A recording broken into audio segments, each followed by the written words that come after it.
जय हिंद। ମୋ ନାଁ ପୂର୍ଣ୍ଣଚନ୍ଦ୍ର ଟାକ୍ରି, ରାୟଗଡ଼ା ଜିଲ୍ଲା ସଭାପତି ବହୁଜନ ସମାଜ ପାର୍ଟି। ଆଜି ଏହି ପ୍ରେସ୍ ବିଜ୍ଞପ୍ତି ଦେବାର ଉଦ୍ଦେଶ୍ୟ ହେଉଛି ଯେ ରାୟଗଡ଼ା ଜିଲ୍ଲା ଯୋଉଟା ଗୋଟେ ଆଦିବାସୀ ଅଧ୍ୟୁଷିତ ଜିଲ୍ଲା, ଏଇଠି କଂଗ୍ରେସରୁ ତିନିଟା ଏମ୍ଏଲ୍ଏ ଜିତିକି ଯାଇଛନ୍ତି ଏବଂ ଏହି ରାୟଗଡ଼ା ଜିଲ୍ଲା ଗୋଟେ ଏମ୍ପି ବି ପଠେଇଛି କଂଗ୍ରେସ ଦଳ ତରଫରୁ।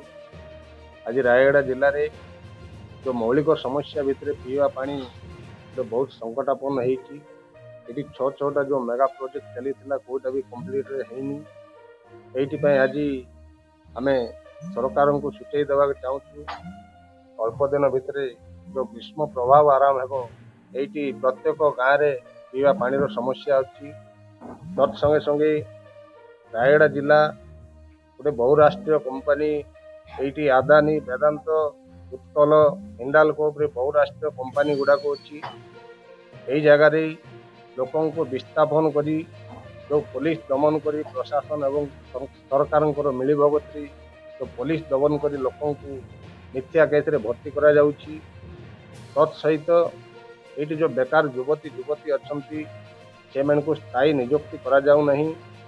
ଲୋକଙ୍କୁ ଜମିର ଉଚିତ ମୂଲ୍ୟ ମଧ୍ୟ ଦିଆଯାଉ ନାହିଁ। ଏଇଠି ଆମର ଯୋଉ DMF ଫଣ୍ଡ ଅଛି, ଏଇ DMF ଫଣ୍ଡକୁ ମିସ୍ ୟୁଟିଲାଇଜ କରାଯାଉଛି। ପ୍ରକୃତରେ ଏଇଠି ଯୋଉ ST SC OBC ଏବଂ ଅଞ୍ଚଳର ବିକାଶ ପାଇଁ ଅତି କମରେ ତାର ଲାଭାଂଶର 2 ରୁ 3% ବି ଯଦି ଖର୍ଚ୍ଚ କରାଯାଏ ରାୟଗଡ଼ା ଜିଲ୍ଲାରେ, ତ ଅତି କମରେ ବାର୍ଷିକ 2000 ରୁ 3000 କୋଟି ଟଙ୍କା ତାର ଲାଭାଂଶ ରାୟଗଡ଼ାରେ ଖର୍ଚ୍ଚ ହେଇପାରିବ, ଯୋଉଦ୍ୱାରା କି ଏଇଠି ସ୍ୱାସ୍ଥ୍ୟ, ଗମନାଗମନ ଏବଂ ଉଚ୍ଚ ଶିକ୍ଷା ପରି ଭଲ ଅନୁଷ୍ଠାନ କରାଯାଇ ପାରିଥାନ୍ତା। କିନ୍ତୁ ଏଇଠି ଯୋଉ ଆମର ଲୋକପ୍ରତିନିଧି MLA MP ଅଛନ୍ତି, ବିଲକୁଲ ଏମାନେ ବହୁରାଷ୍ଟ୍ରୀୟ କମ୍ପାନୀର ଏଜେଣ୍ଟ ସାଜିକି ନୀରବ ହେଇକିରି ଅଛନ୍ତି।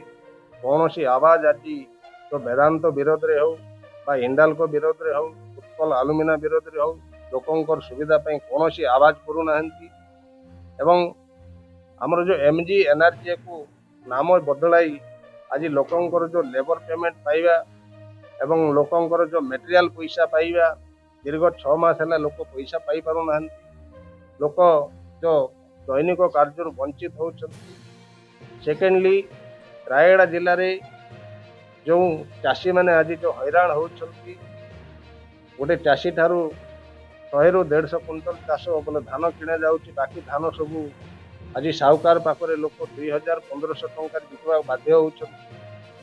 ତତ୍ ସହିତ ପ୍ରତ୍ୟେକ ଗାଁକୁ ଯୋଉ ମୋବାଇଲ ସେବା ଯୋଗାଇ ଦେବାଟା ମାନ୍ୟବର ସପ୍ତଗିରି ଇଲାକା ଯୋଉ କହିଥିଲେ, ଆଜି ବି ବହୁତ ଏରିଆ ମୋବାଇଲ ସେବାରୁ ବଞ୍ଚିତ ହେଇଛି। ତତ୍ ସହିତ ଏ ଡବଲ ଇଞ୍ଜିନ ସରକାର ଯୋଉ ବିଜୁଳି ଛାଡ଼ କଥା କହିଥିଲେ ଏବଂ ଆମର ଭତ୍ତା 3500 ଟଙ୍କା ଯୋଉ ଲୋକଙ୍କୁ ଭତ୍ତା ଦେବାର ଯୋଉ ଆଶା ଦେଖେଇଥିଲେ ଏବଂ ସରକାରକୁ ଆସିଥିଲେ, ସେ ସବୁ ଆଜି ବିଲକୁଲ ମୌନ ହେଇ ରହିଛି। ଏଇ ଯୋଉ ସରକାର ଲୋକ ଦେଖାଣିଆରେ ଯେତେବେଳେ ଆସିଲେ, ଆଜି ବି ଆମ ଜିଲ୍ଲାରେ ଦେଖନ୍ତୁ ଏମ୍ପ୍ଲୟମେଣ୍ଟ ଯେତିକି ହେବା କଥା ତାର 3 ଗୁଣ ଲୋକ ପଳାୟନ ହେଉଛନ୍ତି, ଲୋକ ଦାଦନ ଖଟିବାକୁ ବାଧ୍ୟ ହେଉଛନ୍ତି। ଆଜି ବି ଲୋକଙ୍କ ପାଖରେ ଭଲରେ ଖାଇବାକୁ ଦାନା ନାହିଁ, ଅଞ୍ଚଳ ବିକାଶ ବିଲକୁଲ ନାହିଁ। ତେଣୁ ରାୟଗଡ଼ା ଜିଲ୍ଲା ବହୁଜନ ସମାଜ ପାର୍ଟି ତରଫରୁ ମୁଁ ଜିଲ୍ଲା ସଭାପତି ହିସାବରେ ଏହି ପ୍ରତିକ୍ରିୟା ରଖୁଛି। ସରକାର ଏଥିପ୍ରତି ଦାୟିତ୍ୱବାନ ହେବାର ଆବଶ୍ୟକତା ଅଛି। ଆମର ଯୋଉ ତିନିଟା ରାୟଗଡ଼ାରୁ କଂଗ୍ରେସ ପାର୍ଟିରେ ଯେତେ MLA ଯାଇଛନ୍ତି ଏବଂ MP ମାନ୍ୟବର ସପ୍ତଗିରି ଉଲ୍ଲାଗା ଯାଇଛନ୍ତି, ତାଙ୍କର କଂଗ୍ରେସ ଦଳର ମୁଖିଆ ଶ୍ରୀଯୁକ୍ତ ରାହୁଲ ଗାନ୍ଧୀ ଯେତେବେଳେ ପାର୍ଲାମେଣ୍ଟରେ ଅଭିଭାଷଣ ରଖନ୍ତି, ସର୍ବପ୍ରଥମେ ଆଦାନୀ, ଅମ୍ବାନୀ, ବିର୍ଲା ଏବଂ ବେଦାନ୍ତକୁ ବିରୋଧ କରିକି ଉଠିଥାନ୍ତି। କିନ୍ତୁ ତାଙ୍କରି ଆକାଉଣ୍ଟକୁ, କଂଗ୍ରେସ ଦଳର ମୁଖ୍ୟ ଆକାଉଣ୍ଟକୁ ଯୋଉ ଇଲେକ୍ଟ୍ରାଲ ବଣ୍ଡ ନାମରେ 125 କୋଟି ଟଙ୍କା ଯାଇଛି ଏବଂ ଏଇଠି ତାଙ୍କର ରାହୁଲ ଗାନ୍ଧୀଙ୍କର ମିତ୍ର ଯିଏକି ସପ୍ତଗିରି ଉଲ୍ଲାକା ମାନ୍ୟବର କୋରାପୁଟ ସାଂସଦ, ସେ ମଧ୍ୟ ଏଇଠି କମ୍ପାନୀ ବିରୋଧରେ ଆଜି ପର୍ଯ୍ୟନ୍ତ କୌଣସି ସ୍ୱର ଉତ୍ତୋଳନ କରୁନାହାନ୍ତି। ଯୋଉ ଲୋକଙ୍କୁ ପୋଲିସ ଦମନ ଲାଗିଛି, ଏ ଶୃଙ୍ଗେର ଅଞ୍ଚଳରେ ସେ ବୁଲି ଯାଇଥିଲେ ଆଉ କହୁଥିଲେ ଯେ ମୁଁ ଜାଣିନଥିଲି, କିନ୍ତୁ ବର୍ତ୍ତମାନ ତ ପୁରାପୁରି ଜାଣିଲେ ଲୋକଙ୍କର ଅବସ୍ଥା କ'ଣ ଅଛି। ସେ ଆଜି ବି ପାର୍ଲାମେଣ୍ଟରେ ଆ ବିରୋଧରେ କିଛି କହୁନାହାନ୍ତି ବା ଲୋକଙ୍କର ସପକ୍ଷରେ କିଛି କହୁନାହାନ୍ତି।